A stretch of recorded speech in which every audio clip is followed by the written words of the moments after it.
그리고 하늘에 아주 신기한 광경이 나타났습니다.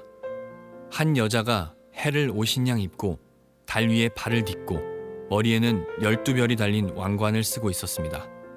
그 여자는 아기를 베고 있었는데 막 아기를 낳으려는 순간이어서 고통으로 신음하고 있었습니다. 하늘에 또 다른 신기한 광경이 나타났습니다. 크고 붉은 용이 보였습니다. 그 용의 머리는 7이고 뿔은 10이며 각각의 머리마다 왕관이 씌워져 있었습니다. 그 용은 꼬리로 하늘의 별 3분의 1을 휩쓸어 땅에 내던졌습니다. 그리고는 막 아기를 낳으려는 여자 앞에 버티고 서서 아기를 낳기만 하면 잡아삼키려고 준비하고 있었습니다. 드디어 여자가 아들을 낳았습니다. 그 아기는 큰 권세를 가지고 장차 온 나라를 다스릴 분이었습니다. 그러나 아기는 하나님의 보좌 앞으로 들려 올라갔습니다. 그리고 여자는 하나님이 준비해 두신 광야의 한 곳으로 도망쳤는데 그곳에서 1260일 동안 보호받을 수 있게 하셨습니다. 계속해서 계시록을 나누고 있는데 주의 은혜가 참 깨닫게 하시는 주의 은혜가 우리 함께 하시기를 바랍니다. 지난 3주 동안 우리는 계시록 10장부터 11장까지 내용을 봤었습니다. 그 내용은 어떻게 하면 십자가 복음이 사람들 마음 가운데 전해질 수 있을까? 사람들은 어떻게 하면 십자가 복음을 받아들일 수 있을까에 대한 계시록의 답이었습니다. 10장에서는 내 백성이 하나님의 말씀을 받아 먹을 때, 그래서 그 말씀이라는 것이 입에는 꿀처럼 달지만 배에서 쓰다는 사실을 알면서도 그 말씀을 거부하지 않고 회피하지 않고 씨름하면서 말씀과 함께 걸어가는 그들이 입을 열어 복음을 전할 때 복음은 전해지리라 라는 것이 10장이었고, 11장은 두 증인으로 상징되는 교회가 증인된 사역의 역할을 넉넉히 감당할 수 있을 때 그 교회를 통하여 복음은 땅끝까지 전해지리라. 그런 교회가 어떤 교회인가? 예배 공동체가 돼야 되고, 성령 공동체가 돼야 되고, 능력 공동체가 돼야 되고, 십자가 공동체가 돼야 되고, 또 부활 공동체가 돼야 된다. 이런 것을 함께 나누었습니다. 오늘부터는 12장부터 14장까지 이르는 한 3장 정도를 한 달 정도에 걸쳐 쭉 보려고 합니다. 이 내용은 영적 전쟁에 대한 기록입니다. 왜 갑자기 영적 전쟁이 여기서 나오냐 하면은 우리가 11장에서 교회에 대한 말씀을 볼 때 이런 내용이 있었습니다. 교회가 받는 핍박 중에 무적행에서 올라온 짐승이 교회를 공격해서 죽였고, 그 시체가 도시의 거리에 3일 반 동안 부끄러움을 당하며 놓여져 있었고, 그런데 3일 반 후에 하나님의 생기가 그에게 들어가 다시 살아나면서 이런 과정을 쭉 보면서 교회가 고난을 당하고 비방을 당할 것이다, 이런 얘기를 하면서 무적행에서 올라온 짐승 얘기가 살짝 나왔었습니다. 이것이 단서가 되어서 지금부터 영적 전쟁에 대한, 교회가 만나고 있고 또 앞으로 계속해서 만나게 될 영적 전쟁에 대한 이야기를 설명해 주는 겁니다. 그래서 한 4주에 걸쳐서 영적 전쟁은 근본적으로 어떻게 시작되는 것이고 또 궁극적으로는 어떻게 마무리되어야 되는 것인지, 영적 전쟁에 승리하기 위해서는 무엇이 필요한지를 하나하나 짚어보면서 묵상을 해보려고 합니다. 이 말씀을 묵상하다 보면 약간 공상 만화 같기도 하고 무슨 영화 같기도 하고 이런 생각이 들 수도 있습니다.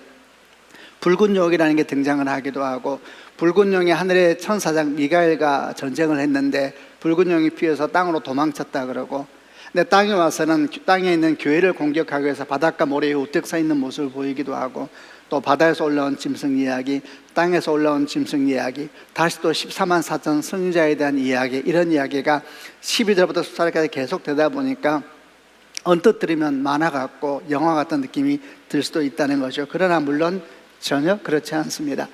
우리가 지금 묻고 있는 또 걷고 있는 요한계시록은 종말을 사는, 또 오늘날을 살아가는 그리스도인들에게 하나님이 주신 말씀이죠. 어떤 일이 생길 것인지, 어떻게 살아야 될 것인가에 대해서 말씀하는 것이기 때문에, 다만 많은 상징을 통해 설명하기 때문에 좀 어렵게 느껴지고 묘하게 느껴져도 하나하나가 분명한 말씀이 있으니까 열린 마음으로 그 말씀 앞에 서고 말씀을 듣는 시간이 되시기를 바랍니다.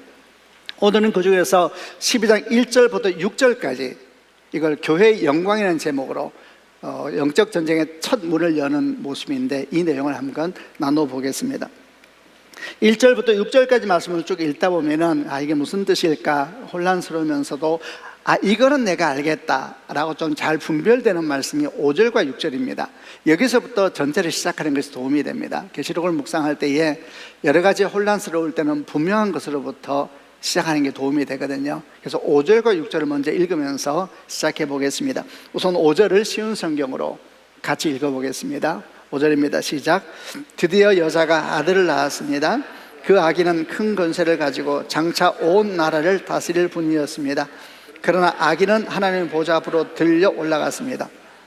여자가 등장하고 아기 또 아들이 등장합니다. 특별히 여기서 이 아들이 도대체 누구를 상징하는 것일까 찾을 수가 있는데, 성경은 말하기를 큰 권세를 가지고 장차 온 나라를 다스릴 분이다. 예수님이라는 이야기죠.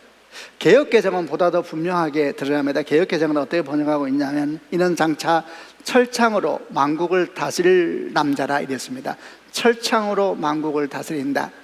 이 표현은 그대로 시편 2편 7절로 9절에 나오거든요. 제가 읽어볼게요. 내가 여호와의 명령을 전하노라. 여호와께서 내게 이르시되 너는 내 아들이다. 오늘 내가 너를 낳았도다. 내게 구하라. 내가 이방 나라를 네게 유업으로 주리니 네 소유가 땅끝까지 이르리라. 네가 철장으로 그들을 깨뜨리며 질그릇같이 부수리라. 이게 시편 2편 7절로 9절인데, 여기에서 철장으로 그들을 깨뜨리며 이러면서 장차 오실 메시아 예수가 어떤 능력으로 온 땅을 회복시키는가에 대해서 말씀하는 이 본문이거든요. 이 본문이 그대로 계시록 12장 5절에 나옵니다. 철장으로 만국을 다스릴 남자다. 예수님을 말하는 겁니다. 아기는 예수님을 상징하는 표현입니다. 그러면 아기를 낳는 여자가 등장을 하는데, 이 여자는 무엇을 상징하는 것일까? 결론을 말하면 여자는 교회를 상징하는 표현입니다. 6절에 나와 있습니다. 6절을 또 같이 한번 쉬운 성경으로 읽어보겠습니다. 6절입니다. 시작. 그리고 여자는 하나님이 준비해 두신 광야의 한 곳으로 도망쳤는데 그곳에서 1260일 동안 보호받을 수 있게 하셨습니다. 여자가 아이를 낳았는데, 이 아이는 철장으로 만국을 다스릴 분이신데 하나님께로 들어 올려졌습니다. 그래서 여자만 땅에 남게 되었죠. 그래서 하나님께서 이 여자를 광야로 데려가시는데 그곳에서 1260일 동안 보호받을 수 있게 하셨다, 이렇게 말씀을 합니다.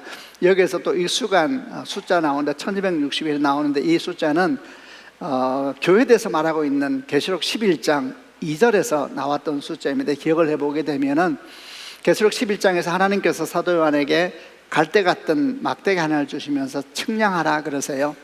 성전을 측량하고 제단을 측량하고 성전 안에서 예배하는 자들을 측량하라. 그런데 성전 바깥 마당에 있는 이들은 측량하지 말라 그러세요. 그곳은 이방인에게 내어준 곳이다. 그들은 42달 동안 거룩한 성을 짓밟게 될 것이다. 내가 두 중인에게 능력을 주어 1260일 동안 예언하게 할 터인데 그들은 그 둘은 굵은 삼베옷을 입고 그들의 슬픔을 나타낼 것이다. 이게 계시록 11장 2절과 3절에 있었죠. 이 말씀이 뭐였냐면은 교회 증인 공동체가 되기 위해서는 예배 공동체가 되어야 된다라고 말할 때 함께 나눴던 겁니다. 그러면서 우리가 성전 깊은 곳까지 들어가야 된다. 바깥 마당만 밟고 돌아가면 안 된다. 이 바깥 마당은 이방인들이 준 땅이라 그랬다. 이곳은 멀리서 보면 성전이지만 가까이 보면 사실은 성전이 아닌 곳이다. 이런 얘기를 하면서 예배 공동체 얘기를 할 때 이 본문을 보았었는데, 그때 이 바깥 마당이 42달 동안 이방인에게 주어질 것이다. 그리고 덧붙여서 두 증인, 교회에게 능력을 줘서 1260일 동안 예언할 것이다, 이런 말씀을 하셨거든요. 42달 이꼬로 1260일입니다 42달 곱하기 30 하면 1260일이 되거든요. 그때 우리는 42달 또는 1260일, 또 다니엘서를 보게 되면 한때, 두때, 반때, 세때 반, 이런 표현이 나옵니다. 이런 모든 표현은 교회 시대를 말하는 표현이라 그랬습니다. 교회 시대. 교회 시대는 예수께서 오시면 시작되고 재림하실 때 완성되는 것인데, 그 시대를 3년 반, 42개월, 1260일, 세때 반으로 표현합니다. 왜 그렇게 표현했느냐? 완전수는 7이거든요. 7년이 아니죠. 이 땅의 교회는 완전하지 않다는 겁니다. 끝없이 완성을 향하여 걸어가는 것이 교회이다. 교회는 항상 공사 중이다. 언제 완성되느냐? 마지막 날 거룩한 성 예루살렘이 하늘에서 땅에 내려올 때 그때 완성되는 것이다. 그래서 교회 시대를 3.6, 3년 반 미완성 시대 1260일로 표현하고 있는데, 그 표현이 지금 그대로 6절에 나온 겁니다. 그래서 우리는 이 여자가 1260일 동안 광야에서 보호받게 될 것이다. 여기서 1260일의 중요한 단서가 되어서 이 여자가 교회구나 라는 걸 알게 되죠. 여자는 교회이고, 그리고 이 아이는 예수님을 상징하는 표현이었구나, 이렇게 하게 되면은 1절부터 6절이 굉장히 쉽게 풀리게 됩니다. 제가 지금부터 1절부터 6절을 하나하나 읽으면서 무엇을 의미하는지 설명을 해드릴 테니까 한번 들어보시길 바랍니다. 우선 1절은 이렇게 시작됩니다. 그리고 하늘에 아주 신기한 광경이 나타났습니다. 한 여자가 해를 옷인 양 입고 다리에 발을 딛고 머리에는 12별이 달린 왕관을 쓰고 있었습니다. 사도연 눈앞에 갑자기 어떤 환상이 보이는데 한 여자가 나옵니다. 근데 이 여자의 모습이 너무 영광스럽습니다. 해를 옷처럼 입고 있었고, 그리고 서 있는데 그 발에는 달을 밟고 있고, 그리고 머리에는 12별의 왕관을 쓰고 있는 모습으로 나타났습니다. 여자는 교회라 그랬죠. 이 1절은 뭘 말하냐? 교회의 영광을 보여주는 겁니다. 영적 전쟁의 문을 처음 여는데 처음 보여주는 것이 교회의 영광이라는 사실이 놀랍죠. 이제 이것이 뭘 의미하는지는 뒤에 나눠보도록 하겠습니다. 첫 장면이 뭐냐? 교회가 가지고 있는 해와 달과 12별의 영광을 보여주면서 12장의 문이 열립니다. 그리고 2절 들어가니까 그 여자는 아기를 베고 있었는데 막 아기를 낳으려는 순간이어서 고통으로 신음하고 있었습니다. 여자가 아이를 낳으려고 하는 순간이어서 막 고통스럽게, 해산의 고통이죠. 그 모습이 환상 가운데 보입니다. 교회가 예수를 낳으려는 순간이라 그랬죠. 아주 재밌는 표현입니다. 교회가 예수님을 낳는다. 우리는 예수님께서 교회를 낳으신 것 같은데, 어쨌든 환상은 교회가 예수님을 낳는 순간인데 해산의 고통에서 괴로워하고 있더라, 이렇게 이제 설명하고 있습니다. 그 다음에 3절부터 4절을 또 보겠습니다. 하늘에 또 다른 신기한 광경이 나타났습니다. 그러자 다른 환상이 하나 보입니다. 크고 붉은 용이 보였습니다. 그 용의 머리는 7이고 뿔은 10이며 가까이 머리마다 왕관이 씌워져 있었습니다. 그 영은 꼬리로 하늘의 별 3분의 1을 휩쓸어 땅에 내던졌습니다. 그리고는 막 아기를 낳으려는 여자 앞에 버티고 서서 아기를 낳기만 하면 잡아 삼키려고 준비하고 있었습니다. 상상해 보시길 바랍니다. 갑자기 다른 환상이 보이는데 크고 붉은 용이 보였습니다. 근데 그 용의 모습도 설명해 줍니다. 머리가 7이고 뿔이 10이었습니다. 그리고 각각의 머리마다 왕관이 씌워져 있었다 그랬습니다. 계시록에서 7, 10 또는 12 다 하나님의 숫자입니다. 그래서 이런 숫자가 나오는 대상은 하나님 그분이시든지 주의 영광으로 가득 찬 어떤 존재를 설명하는 표현이든지 아니면은 꼭 하나님처럼 가장하는 사탄입니다. 근데 여기서는 어떤 종의 사탄이죠, 사탄. 그는 꼭 하나님처럼 가장하죠. 예수의 영광을 지 것처럼 자랑하죠.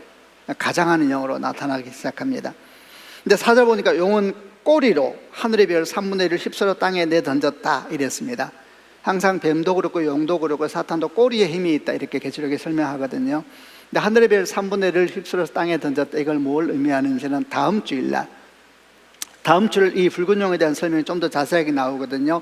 다음 주일날 그건 설명을 드리도록 하겠습니다.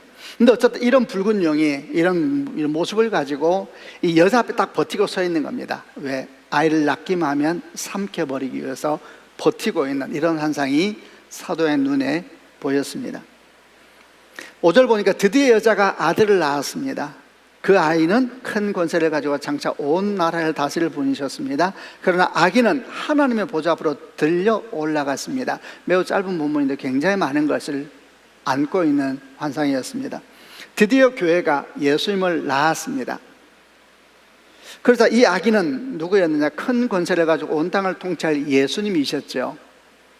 근데 이 예수님께서 하나님의 보좌 앞으로 들려 올라갔다, 이렇게 표현되어 있습니다. 좀 설명을 드리면은, 용은 여자 앞에 버티고 서 있었습니다. 그리고 교회가 아이를 낳기만 하면 잡아 삼켜버리겠다 이러고 있는데 드디어 이제 교회가 아이를 낳았습니다. 근데 어떻게 태어나자마자 삼켜버립니다. 십자가 사건이죠. 그러나 어찌 어둠이 빛을 삼키겠습니까? 그럴 수 없습니다. 어찌 거짓이 진리를 삼키겠습니까? 그럴 수 없습니다. 가짜기 때문에 삼켜지는 겁니다. 죽음은 진짜 생명은 절대 삼키지 못합니다. 3일 동안 꾸역꾸역 삼키려고 하지만 결국 3일 만에 토하고 말았죠. 삼킬 수가 없었습니다. 부활 사건이죠. 그리고 부활한 주님께서는 40일 동안 이 땅에 머무시고 난 다음에 하늘로 승천하셨는데 이 모든 이야기가 이 짧은 문장에 들어가 있습니다. 그러나 아기는 하나님 보좌 앞으로 들려 올라갔습니다. 승천이죠. 십자가, 부활, 승천이 짧은 문장 속에서 환상 가운데 보여졌습니다. 그러면 어떻게 됐습니까? 여자만 남게 됐습니다. 그게 6절입니다. 그리고 여자는 하나님이 준비해 두신 광야의 한 곳으로 도망쳤는데 그곳에서 1260일 동안 보호받을 수 있게 하셨습니다. 땅에 여자만 남았습니다. 그래서 주님께서 그 여자를 따로 이끄셔서 광야로 데려가시죠. 성령을 부으시고, 그리고 그 광야에서 교회 시대가 시작됩니다. 교회 시대는 광야의 시간이죠. 이게 1절부터 6절까지 보여주는 환상이었습니다. 그리고 여기에서 이제 영적 전쟁에 대한 이야기가 시작되는 겁니다. 한 세 가지를 나눠보려고 합니다. 첫 번째는 1절에 나오는 교회 영광에 대한 얘기를 해보려고 하고, 두 번째는 2절부터 5절에 있는 교회가 예수를 낳는다는 것은 무엇을 의미할까 얘기해 보려고 하고, 세 번째는 6절에 있는 하나님께서 교회를, 우리들을 광야로 보내신다는 것은 또 무엇을 의미할까, 이런 것들이 영적 전쟁과 무슨 관련이 있는 걸까 나눠보려고 합니다. 우선 영적 전쟁, 그러니까 대단히 우리와 관련 없는 것처럼 보일지 몰라도 그렇지 않습니다. 성경은 우리가 이 땅에 사는 것 자체가 영적 전쟁이라 그렇습니다. 영적 전쟁은 보이는 것이 아니죠. 보다 근본적이며 근원적인 것입니다. 보이지 않는 전쟁, 영적인 전쟁, 그게 보이는 것을 사실 지배하는 겁니다. 그래서 영적 전쟁을 바르게 알고 이 영적 전쟁을 승리한다는 것은 결국 삶에서 승리하는 것을 의미하기 때문에 이 영적 전쟁을 아는 것은 중요합니다. 자, 1절 말씀을 쉬운 성경으로 같이 읽겠습니다. 12장 1절입니다. 시작. 그리고 하늘에 아주 신기한 광경이 나타났습니다. 한 여자가 해를 옷양 입고 달 위에 발을 딛고 머리에는 12불이 달린 왕관을 쓰고 있었습니다. 영적 전쟁의 말씀이 시작되는 문을 여는데 처음 나오는 게 여자였습니다. 교회 얘기를 하기 시작합니다. 그리고 그 교회가 얼마나 영광스러운지를 설명하고 있죠. 사실 당황스러운 모습입니다.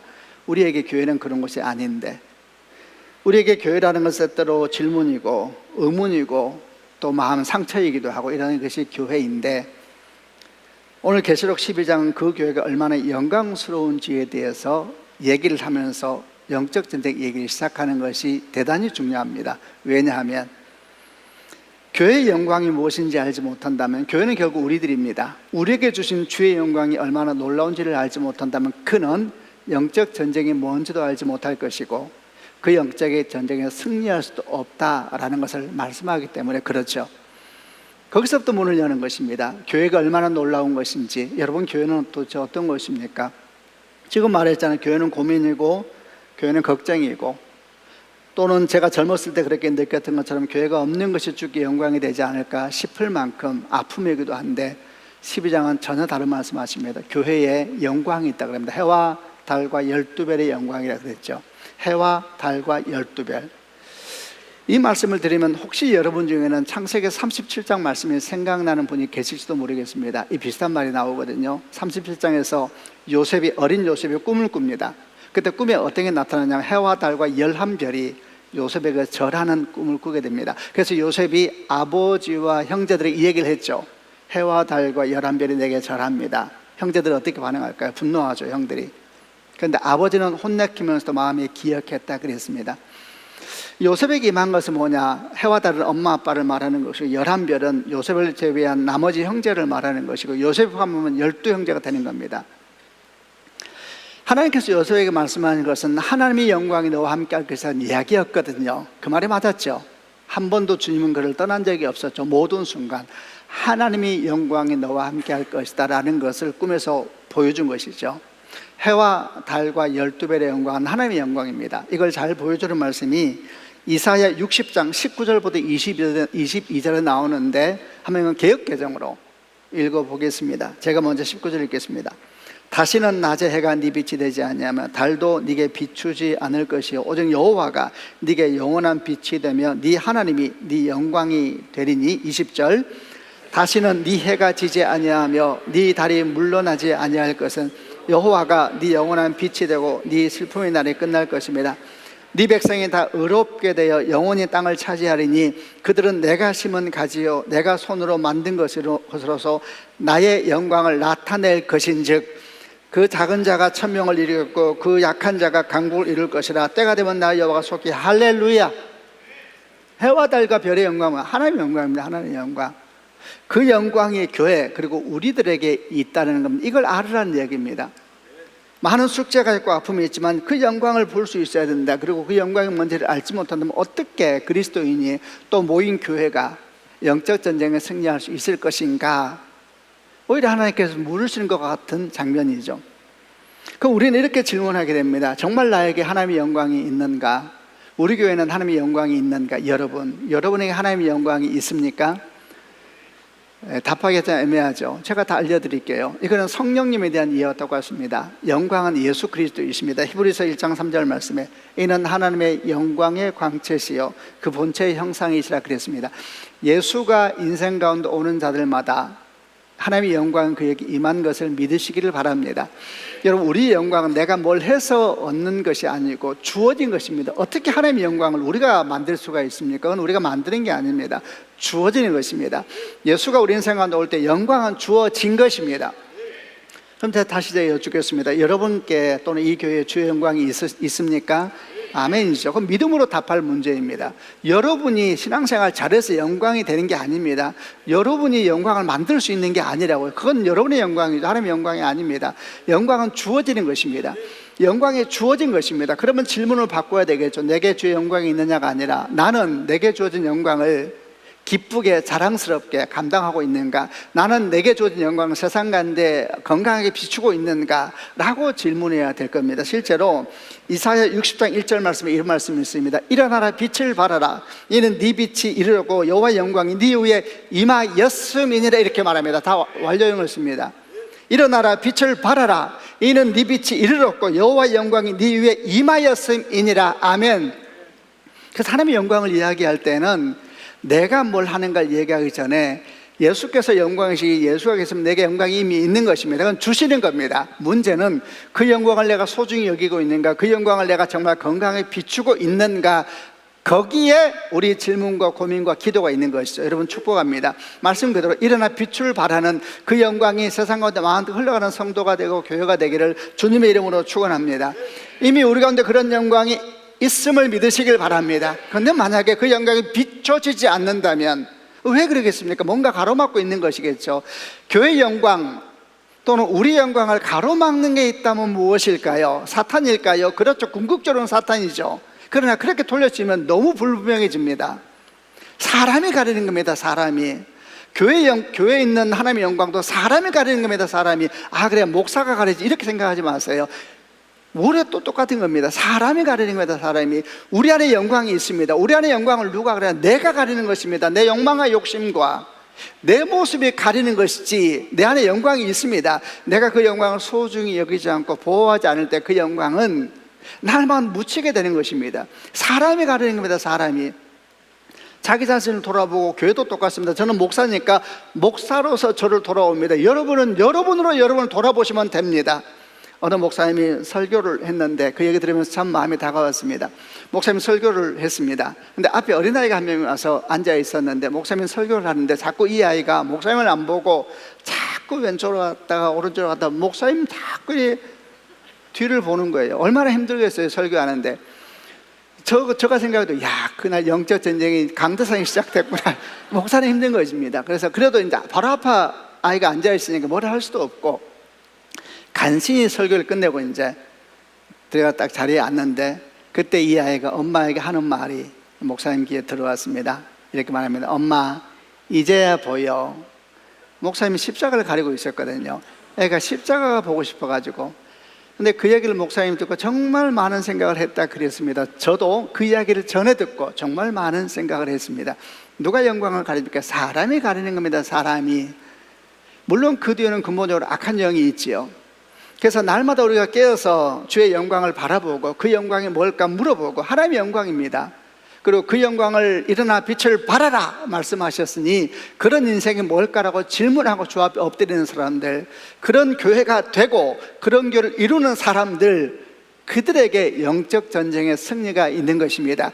그게 처음 영적 전쟁에 대해서 문을 여는 말씀이었습니다. 교회의 영광을 알아야 된다. 성도의 영광을 알아야 된다. 그 영광이 너를 승리하게 할 것입니다. 아멘이죠. 우리 지혜가 아닙니다. 우리 능력이 아닙니다. 주의 영광이 우리를 비추고 그 영광이 거침없이 세상을 향하여 비추어지기 시작할 때에 그때 영적 전쟁의 문은 열리는 것이고 승리도 우리 가운데 오는 것입니다. 이제 두 번째 2절부터 5절은 이런 말씀을 합니다. 교회가 예수님을 낳아야 된다. 다시 말하면 예수님을 낳는 교회가 결국 승리하는 교회이다. 이렇게 말씀하는 것이죠. 이게 참 묘합니다. 교회가 예수님을 낳는다. 예수께서 교회를 낳으신 거 아닌가요? 예수께서 이 땅에 오셔서 제자를 부르시고 예수께서 승진하시면서 성령을 보내시고 그래서 교회가 시작되었다고 알고 있는데 어떻게 교회가 예수를 낳는다라고 환상 가운데 보여주시는 것일까? 이 이야기가 의미하는 것은 크게 두 가지 볼 수가 있습니다. 하나는 예수는 이 땅 가운데 유대인으로 오셨잖아요. 이스라엘 백성의 피, 다윗을 통해서 오셨잖아요. 구약의 이스라엘이 신약의 교회거든요. 그래서 약속을 따라 오셨기 때문에 교회가 예수를 낳는다 이렇게 표현할 수가 있죠. 물론 이 교회가 근원적으로 예수보다 앞에 있다는 얘기는 전혀 아닙니다. 그분은 하나님이시죠. 선지하신 분이시죠. 그러나 그 하나님께 사람을 통해서 오셨는데 구약의 교회 이스라엘 통해서 오셨으니까 교회가 예수님을 낳았다 이렇게 표현할 수도 있을 것인데 보다 근본적인 것은 다른 겁니다. 두 번째는 뭐냐? 교회를 통해서 예수님은 세상 가운데 드러나게 될 것이다 라는 의미입니다. 교회를 통해서 예수님은 세상 가운데 드러나십니다. 성경은 말씀하기를 믿는 무리들, 우리들이죠. 우리를 교회라 부르십니다. 그리고 또 뭐라 말씀하시냐? 우리를 그리스도의 향기요, 그리스도의 편지요, 그리스도의 대사라 이렇게 말씀을 하십니다. 그리고 우리를 통하여 사람들은 예수를 보게 되고 알게 될 것이다 이렇게 말씀하고 있지요. 그런 면에서 교회는 예수를 낳는 공동체인 것입니다. 그러므로 교회가 참으로 교회되지 않는 교회는 어떤 교회일까? 예수를 못 낳는 교회이죠.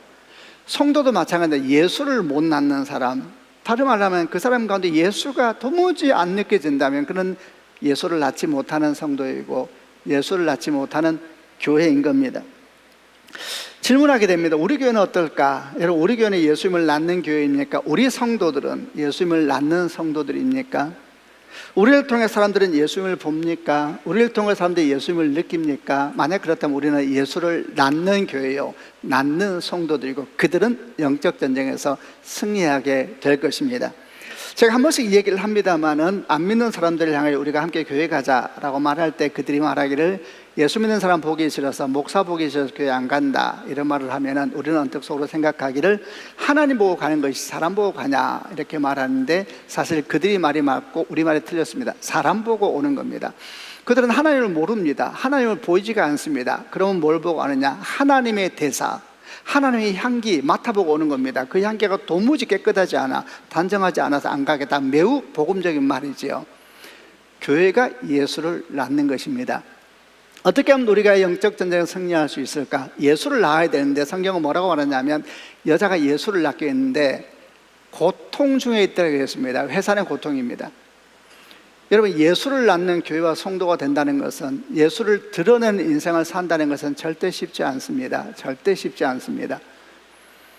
수고하는 것이고 애쓰는 것이죠. 여인이 아이를 낳는 것은 얼마나 수고하는 것입니까? 그런데 아이를 낳는 모든 엄마들은 그때 정말 죽을 것처럼 수고하지만 아이를 품에 안고 나면 모든 고통이 다 사라진다 그럽니다. 영광이 비교할 수 없는 것입니다. 성경에 나온 그대로죠. 우리가 지금 겪는 고난은 장차 영광과 비교할 바가 없는 것입니다. 교회가 예수를 낳는 것은 수고입니다. 애쓰는 겁니다. 여인이 해산의 고통을 하듯이 우리 교회도 그래야 됩니다. 우리들도 그래야 됩니다. 여러분, 어떤 생명사건이, 대가지불이 없이 생명사건이 있을 수가 있습니까? 요즘에 젊은 분들이, 젊은 제가 이런 말 하니까 좀 민망하지만 요새 젊은 분들이 애를 안 낳겠다 그래요. 왜? 애 낳는 게 힘들다고 말하는 것이죠. 그러나 아이를 낳고 길러본 우리들은 압니다. 그처럼 영광이 없습니다. 아멘이죠. 다시 하겠습니다. 요새 젊은 분들은 힘들어서 애를 안 낳겠다 그러는데, 그러나 애를 낳고 길러본 우리들은 압니다. 그처럼 영광이 없습니다. 아멘이죠. 여러분, 생명사건은 다 대가지불입니다. 목숨을 건 사건일 수도 있습니다. 어머님들이 다 그 일을 경험하고 있지 않습니까? 그게 복음입니다. 우리 교회도 그래야 됩니다. 교회 같은 항상 좋은 일만, 아니 그렇지 않습니다. 힘들고 어려운 일도 있지요. 저는 날씨가 자꾸 더워지니까 이런 생각이 들 때가 있습니다. 야, 이런 날씨에 교회 오는 사람들이 진짜 믿음의 사람이구나, 그렇게 생각을 합니다. 그래야죠, 당연히. 그게 우리니까. 여러분, 오늘 새해 방학이 됐습니다. 야, 방학이다. 아닙니다. 새로운 사역이 시작입니다. 여름 사역이 시작되는 것입니다. 가는 분이든 가지 못하는 분이든, 가지 못하는 분은 더 많이 기도해 주시고 혹시 필요한 걸 도와주시면 됩니다. 가는 분들은 시간 내고 물질도 드리잖아요. 수고하잖아요. 그리고 기쁨으로 돌아오는 것이죠. 교회가 예수를 낳는 인생, 인생이 예수를 낳는 것은 수고하고 애쓰는 거지만 그거야말로 승리의 길이라고 계시록 12장 2절에서 말하는 겁니다. 예수를 낳는 인생은 결국 승리할 것이다. 예수를 낳지 않는 인생은 편해 보이죠. 그러나 그는 절대 승리하지 못합니다. 예수를 낳는 교회, 예수를 낳는 교회가 승리하게 되는 것입니다. 그런 교회가 되고 그런 성도가 되길 주님의 이름으로 축원합니다. 마지막 세 번째는 6절에 갑자기 광야 얘기가 나옵니다. 하나님께서 광야로 교회를 데려가시면서 1260일 동안 보호해 주셨다 이렇게 말을 합니다. 광야. 왜 갑자기 승리를 말하면서 광야에 대해서 말씀하는 것일까? 분명 이것은 광야는 승리하고 직접적인 관계가 있는 것이 분명합니다. 왜 하나님은 교회를, 그리고 교회된 우리를 광야로 부르시는 것일까? 광야를 좋아하는 사람은 없습니다, 여러분. 광야는 외로운 것이고 낮에는 덥고 밤에는 추운 것이고 온갖 짐승들의 공격을 당하는 것이고 길이 보이지 않는 것이 광야입니다. 여러분, 광야를 좋아하는 사람은 아무도 없습니다. 그런데 왜 하나님은 우리를 광야로 이끄시는 것일까? 왜냐하면 바로 그것을 통해서 진짜 용사, 하나님의 사람이 태어나기 때문에 그런 것입니다. 성경을 보면 모두 다 광야를 통과하게 하셨습니다. 믿음의 사람을 누구를 짚어보십시오. 광야를 통과하지 않는 용사는 없었습니다. 출애굽한 이스라엘 백성들을 생각해 보십시오. 출애굽했습니다. 그리고 그들이 가려고 그러는데 출애굽기 13장 17절을 보니까 뭐라고 말씀하시냐면 지름길이 있다 그래요. 지름길이 뭐냐, 애굽에서 가나안 땅으로 올라가는데 지중해를 따라서 블레셋 땅을 따라 올라가면 금방 올라갑니다. 지름길이 있는데 하나님 말씀하시기를 지름길 가면 전쟁이 많아서 낙심해서 되돌아가자 말할까 싶으니 광야로 돌리겠다 이래요. 저는 도대체 이해가 안 되면 싸워주시면 되잖아요. 그 광야로 간다고 전쟁이 없는 것도 아니시더만. 근데 결국 돌려서도 거기서 전쟁하실 것이고 다 하실 것이면서 그냥 지름길로 빨리 가서 약속을 주셨으면 빨리 성취하셔야죠. 이렇게 생각합니다. 근데 하나님께서 그렇게 생각하지 않으세요. 아니다, 광야로 가자. 여기서 우리는 중요한 사실을 알게 됩니다. 광야를 지나서 약속을 취하는 것이 초점이 아니고 광야 그 시간 자체의 비밀이 있습니다. 그 시간 자체의 신비가 있습니다. 그 시간의 의미가 있는 겁니다. 우리는 그냥 A에서 B 지역으로 무슨 공간 이동하듯이 쑥 지나가기를 원하죠. 그게 우리의 기도죠. 그런데 하나님의 계획은 이 과정의 신비가 있는 겁니다. 이 과정을 통해 뭔가 일을 하시고자 하는 것이죠. 이스라엘 백성 40년 다 뭐였습니까? 그들은 노예였습니다. 노예 근성을 뺀데 40년이 걸린 겁니다. 죽을 때까지 노예로 죽어갔습니다. 광야에 수많은 사람들은 40년은 왜 꼭 필요했습니다. A에서 B로 옮기는 것은 공간이동 하시겠죠, 주께서 하시면은. 그러나 그게 중요한 게 아니었습니다. 이미 약속은 주어졌습니다. 약속은 말씀도 주어졌습니다. 이미 주어졌습니다. 이제 훈련이 시작되는 것뿐입니다. 다윗도 그랬습니다.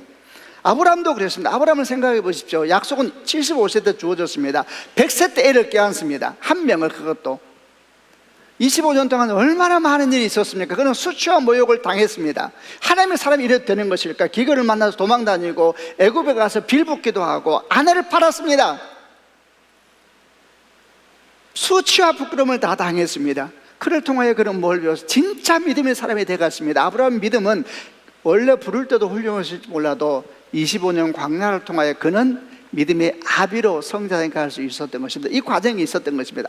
다윗도 그랬잖아요. 요셉도 다 그랬습니다. 왜 그러셨는가? 약속은 주어졌습니다. 말씀도 주어졌습니다. 그런데 이 약속을 자기가 취하는 것은 다른 문제입니다. 이미 그가 이제 왕이 되기를, 왕세자가 된 겁니다. 여러분, 왕세자가 되는 순간 훈련이 달라지는 거 아시죠?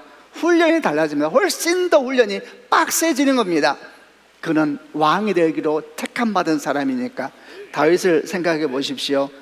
그는 10대의 젊은 나이에 기름 부음 받았습니다. 사무엘 선지자 어느 날 와가지고 기름 부으셨습니다. 성령이 임하셨죠. 그리고 그 인생에 고난이 시작됩니다. 그는 왕으로 말하자면 부름 받은 겁니다. 기름이 부어졌습니다. 약속은 주어졌습니다. 왕세자가 된 겁니다. 이제 다른 훈련이 기다리고 있었습니다. 훨씬 더 거친 훈련이었죠. 그는 광야에 홀로 있어야 됐었고 돌멩이를 붙잡고 울어야만 됐습니다. 깊은 밤에 홀로 살아남기 위해서 하나님의 이름을 불러야만 됐었죠. 주님께서 그 시간 같이 계셨지만, 그러나 다윗은 외로웠죠. 근데 그 시간을 통하여 다윗은 진짜 왕이 되고 있었고, 훗날 그가 왕이 되었을 때 왕의 무게를 저는 감당할 수가 있었습니다. 그는 위기가 왔었죠. 그러나 그는 감당할 수 있었습니다. 왜? 그는 훈련을 받은 사람이었거든요. 근데 여러분은 아세요? 똑같은 왕의 영광을 받았는데 훈련을 받지 않고 광야 없이 왕 된 사람도 있었습니다. 사울 왕이었습니다. 갑자기 와서 기름 붓고 왕이 됐습니다. 다 큰 영광이죠. 모두가 사울 왕을 원합니다. 약속은 빨리 주세요. 어떻게 됐는가? 그는 왕의 무게를 감당하지 못했죠. 축복이 그를 삼켜버렸습니다. 집안 다 죽었습니다. 하나님께서 왜 광야를 주시는 것일까? 복입니다. 우리는 이미 하나님의 백성입니다. 아멘이죠. 이미 약속은 주어졌습니다. 말씀도 주어졌습니다. 왕관도 주어졌습니다. 아멘이죠. 아멘 하셔야 되는데. 다시 할게요. 이미 약속은 주어졌습니다. 아멘. 말씀은 주어졌습니다. 아멘. 이미 12왕관이 씌워졌습니다. 아멘이죠. 해와 달과 별의 영광 우리에게 주어졌습니다. 아멘이죠. 이제 다시 시작하시는 겁니다. 용사답게 서 있으시길 바랍니다. 여러분, 광야가 없는 사람은 아무도 없습니다. 광야를 빼버리고 약속을 빨리 성취해 달라. 그럼 여러분은 사울왕의 길을 원하고 있는 겁니다. 그건 복이 아닙니다. 자녀를 위해서 기도하실 때에도 우리 자녀가 수고 앞에서 걸어가겠죠. 그러나 용사가 될 겁니다. 아멘이죠. 믿음을 굳게 붙잡고 세상 사는 것 자체가 광야입니다. 주님 말씀하시기를 이 여인을 1260일 동안 광야에 가서 보호하시다가 1260일은 교회 시대거든요. 모두가 다 광야죠. 신앙생활 자체가 광야입니다. 여러분, 참 제가 이런 말 하는 게 어른들 계시는데 어떻게 느끼지 몰라도 인생이 광야이지 않습니까? 광야입니다. 여러분, 어떤 분이 그러더라고요. 인생을 살아보니 기쁨은 순간이고 눈물은 끝이 없대요. 인생이 광야죠. 광야 없는 사람은 없습니다. 이왕 맞은 광야라면 용사답게 서십시다. 주님께서 보호하십니다. 걸어가십시다. 승리할 것입니다. 이미 왕관은 주어졌습니다. 이걸 영적 전쟁의 초두에 말씀하고 있는 것입니다. 이런 모든 것들이 결국 우리를 이 땅 가운데서 용사답게 서게 할 것이고 뚫고 지나가게 하게 할 것이고 그리고 승리하게 하실 것입니다. 말씀을 마무리하겠습니다. 세 가지를 이야기합니다. 영적 전쟁의 첫 주간에 말하는 겁니다. 교회 영광을 알아야 한다. 네게 이미 영광이 임하였다. 그러므로 그 영광을 기억하고 일어나라. 빛을 발하라. 그 영광을 자랑스레 여기고 그 영광을 보호하라. 두 번째는 교회를 낳는 성도, 예수님을 낳는 성도와 교회가 그가 승리하리라. 그럼 수고하지만 그가 승리하리라. 예수를 낳으십시오. 예수를 낳으십시오. 그분을 드러내십시오. 당신이 거룩한 존재이십니다. 그런 영광이 여러분 가운데 있기를 바랍니다. 그가 승리하리라. 세 번째는 광야를 믿음으로 걸어가라. 광야가 없는 사람이 없다. 광야를 믿음으로 받아들여라. 너는 이미 왕관을 썼다. 아멘이죠. 그런 믿음으로 우리에게 주어지는 삶의 자리를 당당하게 걸어가십시다. 이런 일 저런 일이 있으시겠지만 주께서 우리와 함께 하시니 이 모든 일조차 영광의 시간이 될 줄로 믿습니다. 주의 은혜가 여러분과 함께 하시기를 바랍니다.